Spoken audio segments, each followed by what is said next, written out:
Welcome back everybody to our EICMA coverage, the biggest and best motorcycle show in the world, and we're here at Suzuki for a look at these two fantastic looking new bikes. Now we've got the DRZ or DRZ-4S, which is more of a dual sport style bike, but then also the DRZ or DRZ-4SM, which is the supermoto version. These are bikes that have been around for a while but labeled as the 400, so they got a slightly new name, but also it's a complete redesign. There's a new engine, new chassis, new electronics, and so here we go with absolutely everything that you need to know about them. So yeah, it is roughly the same 398cc liquid-cooled single-cylinder engine, but it's also pretty different because they've reworked so many things about it. Part of that has to be to meet these Euro 5B or 5+ emissions regulations that are coming in soon. They've had to rework it to get it to run cleaner to pass, as with many of the bikes that we looked at this week. But yeah, they've really gone to town. So I've got them written down here. A new ride-by-wire throttle system, but internally as well, we got new valves, new cam profiles,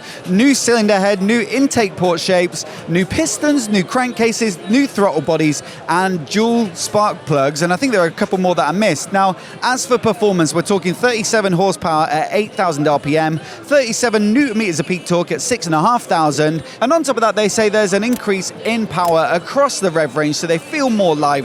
And that's all while hitting those stricter emissions regulations, which you've got to say is quite impressive. And they also claim an improvement in fuel economy as well. Not that that's a major concern when you're hooning around on a supermoto, but still it all helps. Now for 2025 as well, you've got a slip assist clutch, so that means it'll slip when you downshift aggressively, so the rear wheel won't lock up, so it might be a little easier to control for some riders. But also the assist part pulls the clutch back together under load, which means they can use lighter clutch springs, and that means you're going to get a lighter action at the lever, so it should be generally slightly more pleasant to use in that regard. And they also have fitted a brand new exhaust system. Now one of the features of that is going to be helping with those emissions regulations, but at the same time they took the chance to give it a double wall at some parts, and that's to protect the rider's legs from some of the heat. So if you've ridden one of these bikes before and burned your legs, then you'll probably be happy to hear of that. On the technology front, it gets their SIRS or Suzuki Intelligent Ride System. So 3 levels of power that you can choose from, 3 different maps. There's actually a graph in the press release, which I'll put on the screen now so you can see how they all vary. But then you've got a few different traction control settings as well. In fact, kind of 4. So there's mode 1 and mode 2, which are for tarmac. So one's for dry, which is going to be a little bit more permissive, let's say in slip.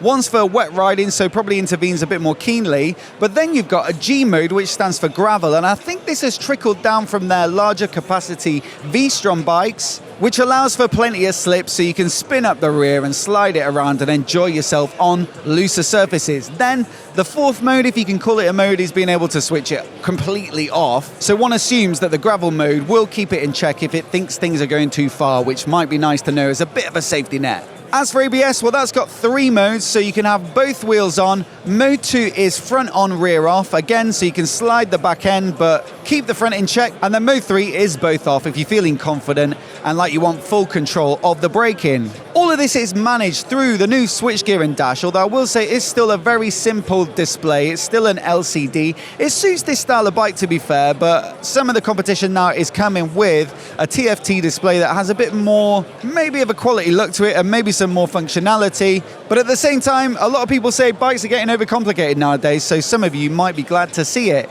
Either way, if you do want to add some of the more modern functionality like navigation, media, handling calls and stuff like that, then we fully recommend our sponsors over at Quadlock, who have supported the channel and helped us to cover EICMA in such detail. Back home, we use Quadlock mounts on pretty much all of the press bikes that we review, so we use their Handlebar Mount Pro to get the bike hooked up onto the bars, and also their vibration dampener to protect the phone from any harmful vibes. Then you've got that wireless charging head, which keeps the phone juiced up on longer rides without having to plug it in if your phone supports wireless charging. And so it's a really good suite of products, and that's just the tip of the iceberg. You see, they have lots of mounts and systems for all sorts of activities like running, cycling, maritime, aviation, and even some great camera accessories like this little tripod cum selfie stick that we've been using to capture social content for our Instagram. So do check out the link down in the description below if you want to find out more and pick your Quadlock mount setup. And once again, a huge thanks to Quadlock for their support and for helping us to get out here to EICMA and cover all these bikes. Onto the chassis there, and we've got a new frame, new subframe, new swing arm, and they say it's more maneuverable, agile, and also robust, which is important, especially for that dual sport version. And as for the construction, well, it's a steel frame with a bit of a cradle under the front there to support that bash guard to protect it from rock strikes. But then also you've got an aluminium subframe for lightness, I guess, and it is bolt-on, so if you damage it, if you drop it off-road, you can just swap the subframe and not the whole frame, which can sometimes mean writing the bike off. And then yes, an aluminium swing arm, which again is for lightness, and that helps the suspension more easily do its job because that is unsprung mass, and it helps it to track the surface better and gives you better grip. As for the wheels and tyres, well, the dual sport version, the 4S, of course gets a 21-incher at the front and 18 at the rear, and that's going to give you the best possible rolling on rougher surfaces, but also the best selection of off-road biased tyres. They're spoked, of course, so nice and strong, and these particular ones are shod with IRC tyres, which is not something I've personally heard of. It might be something that's more widely known in the off-road kind of world, but not something I've tried. So do let me know if they're any good down in the comments. But they do have a bit of blockiness at the edges to give you that grip, and then some decent sized blocks in the middle, down the center, so that they don't, rattle your teeth out on the road. The Supermoto, on the other hand, well, that is still on spoke wheels, of course, but these ones are 17 inches front and rear, which is going to give you the best possible agility and handling on the street. And these ones are on Dunlop Sport Max Q5As, which they say use a silica compound for decent performance in both the wet and dry, although I don't imagine many people taking one of these out for the soggy, rainy commute. Now, suspension on both bikes is from KYB, and it's fully adjustable with an upside-down fork at one end, the monoshock at the rear, but of course there's a little bit of a difference in terms of the internals, so the 4S naturally is going to be more so set up for big impacts and rougher surfaces, whereas this one might be a bit more supple for the road. And the 4S does sit a little taller, so in terms of travel, it's really quite long. 280mm on the fork, 296mm on the shock, and that's as opposed to the 260 on the fork on the Supermoto and 277. Now that is still really quite tall, the Supermoto, but clearly the 4S is going to be the tallest in terms of the seat height, and it really is pretty tall. It's 920mm, which might, I think, be the tallest motorcycle we've seen this week, so not for the faint-hearted or short-legged. And even despite that little drop in suspension travel, the SM still sits at 890mm. Now that is pretty much par for the course for something like a Supermoto. If you look at the Ducati Hypermotard 698 or even the KTM and Husqvarna and Gas Supermotos, the 690s, they're all up around that height. But with that style of seat, it is nice and slim, and if you can shuffle over to one side, it is still possible to get a foot down. I'm not particularly tall at 5'9", 175 centimeters, but I can still just about get on with it, so don't write it off, I would say, just on seat height if you fancy trying one.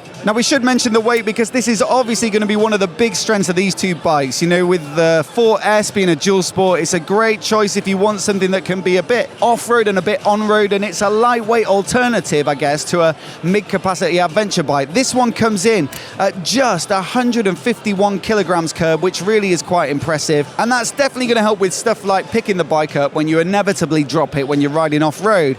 The SM, on the other hand, is 154 kilograms curb, so only another 3 kilograms. I'm not quite sure where that's come from, because they do look remarkably similar, perhaps the wheel set and those wider tyres, but either way, that is still remarkably light, and that's going to give it that really lively, flickable handling, which is synonymous with the Supermoto category. And look, it's nowhere near as powerful at 30 odd horsepower as some of those other bikes that I mentioned, like the Ducati or the KTM, but I'd imagine this is going to be far more aggressively priced. And also, with that super lightweight, I'll still imagine it's going to be quite a quick bike, especially when it comes to carving through corners. A word on the Stallion as well. I actually really like what they've done with these bikes. It's nothing particularly unexpected in terms of like the colors or the shape of the bodywork, or the high front mudguard and stuff like that is all very much what you'd expect. But one neat little feature is the sort of headlight shroud and the single projector, which gives you a bit of that sort of dirt bike number board look while still having, road legal lighting. So definitely a big tick for me.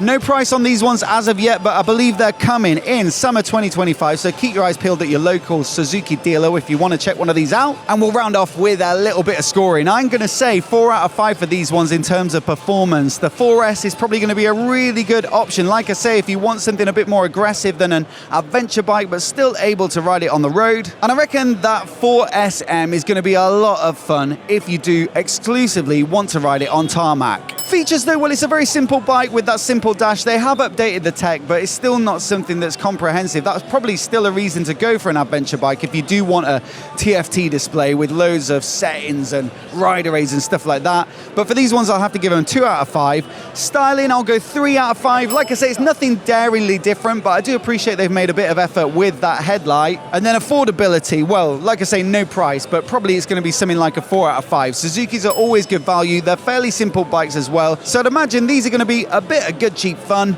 and I'll really look forward to checking them out if I can. Now, that gives us a total score of 13 out of 20, which puts it lower on the board, but, you know, naturally they're not going to be the most performance-orientated or feature-laden, so I think they probably got punished a bit there, and I do think it looks like a really good update for these models, and they're really popular bikes, so I expect that to continue. As always, I'd love to know what you think of them, so do let me know down in the comments below. Also, I'll put our EICMA playlist on the screen now so you can see all of our other videos. Do hit subscribe as well if you want to see more of the content from EICMA as soon as it goes live. And we've also got Motorcycle Live coming up a couple of weeks after we get back, where we're going to recap on all the manufacturers and show you all the new bikes again. And massive thanks for watching this one and for all your comments and support this week. And we'll see you in the next video.